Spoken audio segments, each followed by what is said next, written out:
오늘 하나님의 말씀은 로마서 1장 26절부터 32절까지의 말씀입니다. 저와 여러분이 한 절씩 교독하도록 하겠습니다. 이 때문에 하나님께서 그들을 부끄러운 욕심에 내버려 두셨으니 곧 그들의 여자들도 순리대로 쓸 것을 바꾸어 영리로 쓰며 그와 같이 남자들도 순리대로 여자 쓰기를 버리고 서로 향하여 의목이 불일 듯하매 남자가 남자와 더불어 부끄러운 일을 행하여 그들의 그릇됨에 상당한 보응을 그들 자신이 받았느니라. 또한 그들이 마음에 하나님 두기를 싫어하매 하나님께서 그들을 그 상실한 마음대로 내버려 두사 합당하지 못한 일을 하게 하셨으니 곧 모든 불의, 추악, 탐욕, 악의가 가득한 자요 시기, 살인, 분쟁, 사기, 악독이 가득한 자요 수군수군하는 자요 비방하는 자요 하나님께서 미워하시는 자요 능욕하는 자요 교만한 자요 자랑하는 자요 악을 도모하는 자요 부모를 거역하는 자요 우매한 자요 배악하는 자요 무정한 자요 무자비한 자라. 같이 보겠습니다. 그들이 이 같은 일을 행하는 자는 사형에 해당한다고 하나님께서 정하심을 알고도 자기들만 행할 뿐 아니라 또한 그런 일을 행하는 자들을 옳다 하느니라. 아멘. 네. 오늘 말씀은 본문의 말씀을 읽는 것만으로도 어떤 면에서는 좀 가슴이 답답해져 오는 그러한 내용들이 가득 차 있습니다. 그래서 오늘 말씀의 제목은 인간의 악함을 경계합시다. 인간의 악함을 경계합시다. 라는 제목으로 말씀을 전하고자 합니다. 사도 바울이 이 편지를 로마서니까 로마에 있는 교회에 그 성도님들에게 보낸 그러한 편지, 서신입니다. 그러니까 이 당시에 로마의 상황이 어떠했는지를 알면 사도 바울이 이렇게 아주 죄인들의 악한 사람들의 이 모습, 행위들을 또 행동들을 기록한 것을 좀 더 이해할 수가 있습니다. 기록에 의하면 그러한 역사서들을 보게 되면 로마 당시에 하루에 60명 정도의 신생아가 버려지거나 죽임을 당했다고 그럽니다. 그러니까 아이가 태어나면 그 아이를 일부러 시궁창이라든지 이런 데 버려버리거나 아니면 그 아이를 죽여버리거나 이런 일들이 하루에도 그렇게 수십 건씩 발생했다고 합니다. 그 이유는 뭐냐면 아내가 아이를 낳았는데 그 아이가 자신의 아이인지 알 수가 없기 때문에 아내가 자녀를 낳아도 내 아이인지 알 수가 없기 때문에 그런 일들을 행했다. 이렇게 기록들이 남아 있습니다. 네로 황제라고 하는 그런 우리도 잘 알고 있는 그러한 황제가 있지 않습니까? 네로 황제의 그러한 스승으로도 유명한 철학자가 있는데 세네카라고 하는 사람이 있습니다. 그 사람이 뭐라고 말했냐면 로마인들은 이혼하기 위해서 결혼했고 또 결혼하기 위해서 이혼했다. 이런 말을 했습니다. 그러니까 결혼해서 이혼하는 경우가 진짜 많고 또 다시 재혼한 이후에 또 이혼하는 경우도 많다. 그런 말입니다.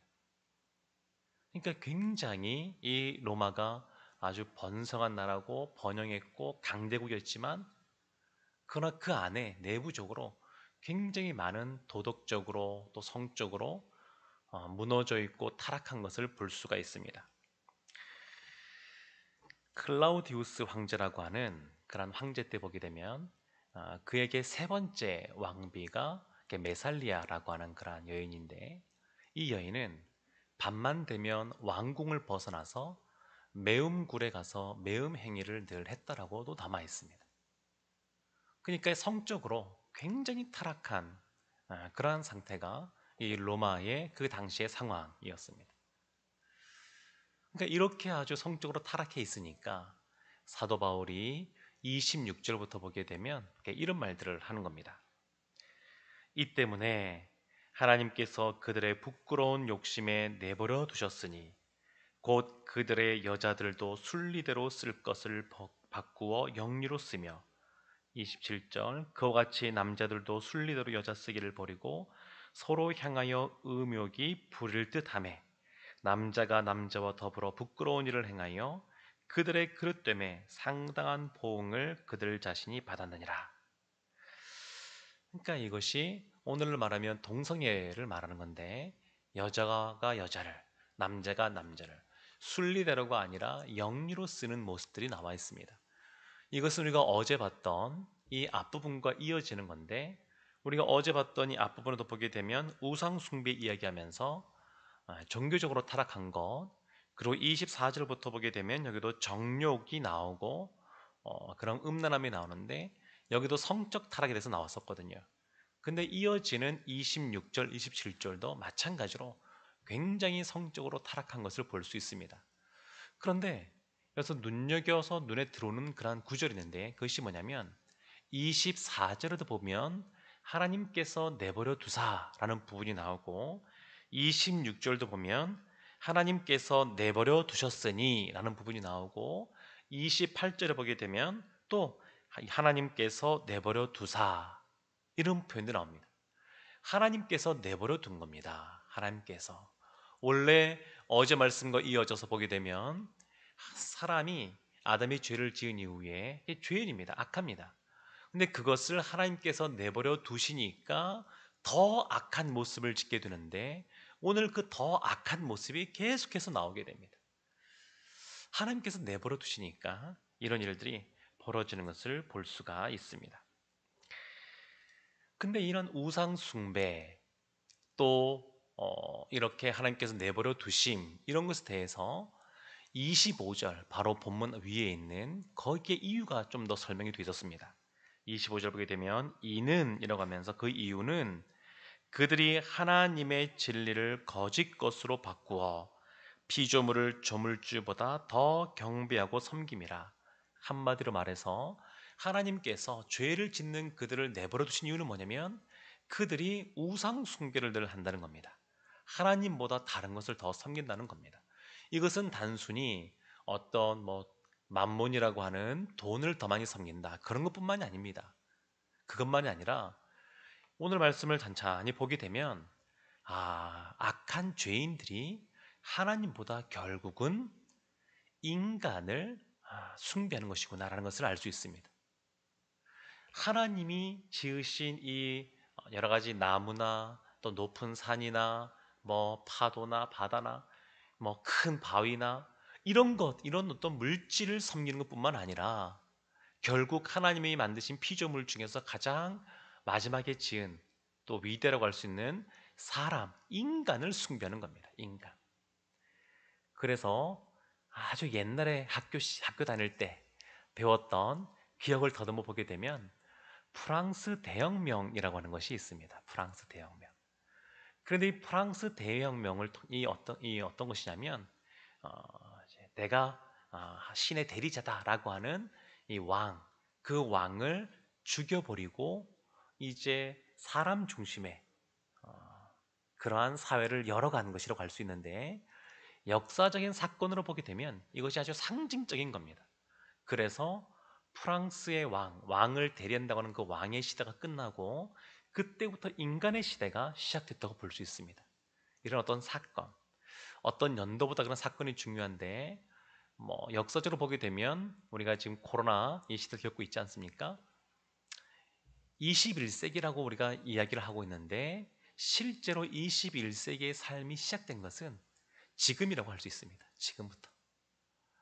20세기도 보게 되면 1901년이 시작되어서 20세기가 된 것이 아니라 그 내용적인 면을 보게 되면 1차 세계대전이 벌어진 이후에 전 세계적으로 큰 변화가 있게 됩니다. 그때부터 본격적으로 20세기가 시작됐다라고 말할 수 있고 지금 이 코로나는 문명사적인 그런 입장에서 보게 되면 그냥 지금부터가 21세기다라고 보시면 될 것 같습니다. 전 세계적으로 지금 계속해서 뭔가 변화가 일어나고 있고 아마 이 코로나가 종식되어도 이 변화는 아주 크게 갈 것 같습니다. 지금부터 21세기라고 볼 수 있는데 하나님과 인간의 관점에서 보게 되면 이 프랑스 대혁명을 통해서 이제 더 이상 하나님이 아니라 인간이 신이 되는 겁니다. 인간이. 이것이 우상 숭배입니다.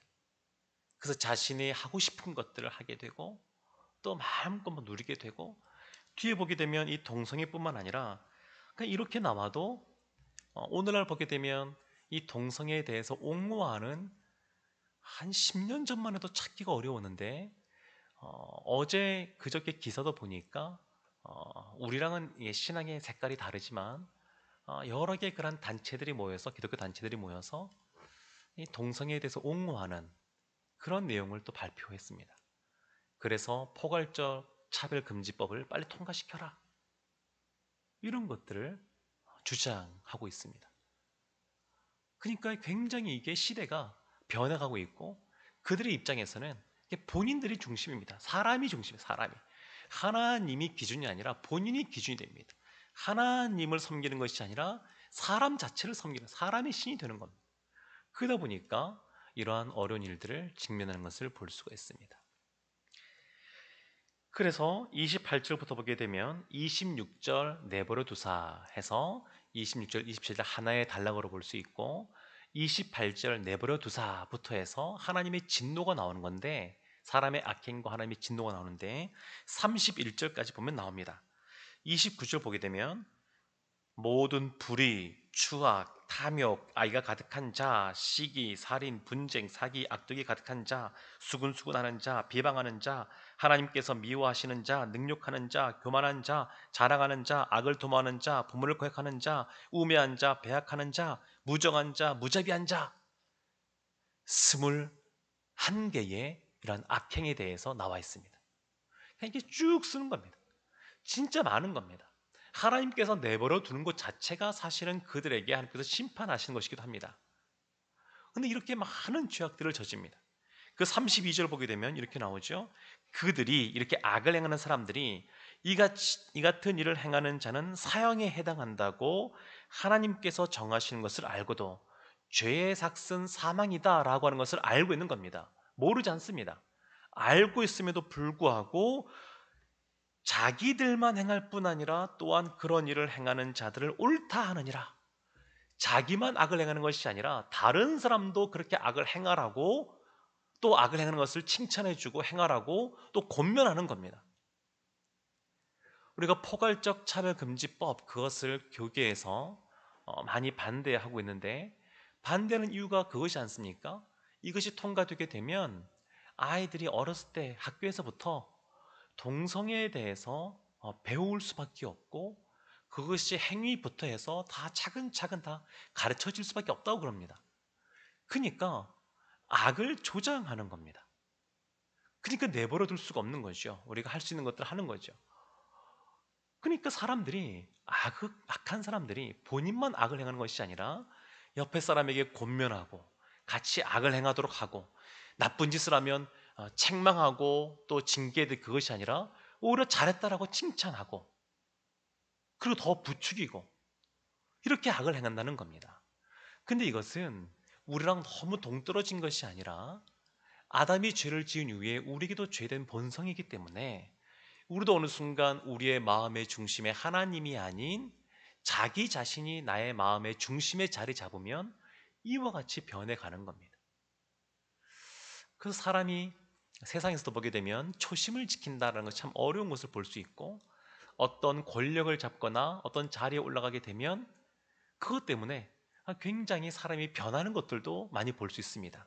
근데 변하는 것이 아니라 사실은 그 내면 안에 그런 악한 것들이 있었는데 죄악된 것들이 있었는데 이제 그것을 표현하는 것 뿐입니다. 표출하는 것 뿐입니다. 자신을 제어하는 사람이 없고 또 여러 가지 본인의 영향이 있고 하다 보니까 표출하는 것 뿐입니다. 그러니까 우리는 늘 우리의 마음속에 주님을 다 모시고 살아야 됩니다. 한 수십 년 전에 나온 그런 책이긴 한데 자유로부터 도피라고 하는 아주 유명한 책이 있습니다. 자유로부터 도피. 사람들이 왜 이렇게 자유롭길 원하고 또 마음대로 살면 좋을 것 같은데 실제로 사람들은 그렇게 혼자 살지 못합니다. 혼자 자유롭게 살면 좋을 것 같은데 그렇게 못하니까 뭔가 소속감을 가지려고 그러고 그 안에서 안정감을 정체성을 통해서 안정감을 누리려고 그러고 근데 그렇게 한다는 것이죠. 근데 이것은 악한 사람들도 그렇습니다. 혼자 악을 행하면 될 것 같은데 그렇지가 않고 사람들이 모이는 겁니다. 모이는 겁니다. 모여가지고 함께 악을 행하는 겁니다. 함께. 이것을 성경적인 관점에서 본다 그러면 사람은 하나님으로부터 멀어지기를 원했었습니다. 아담이 선악을 알게 하는 나무의 열매를 따먹은 것은 하나님으로부터 멀어지고자 하는 그것이 자유롭다고 생각해서 그렇게 했습니다. 그러나 그렇게 악을 행해봐야 그렇게 죄를 저질러서 자유롭게 되는 것처럼 보여봐야 그것은 진짜 자유가 아닙니다.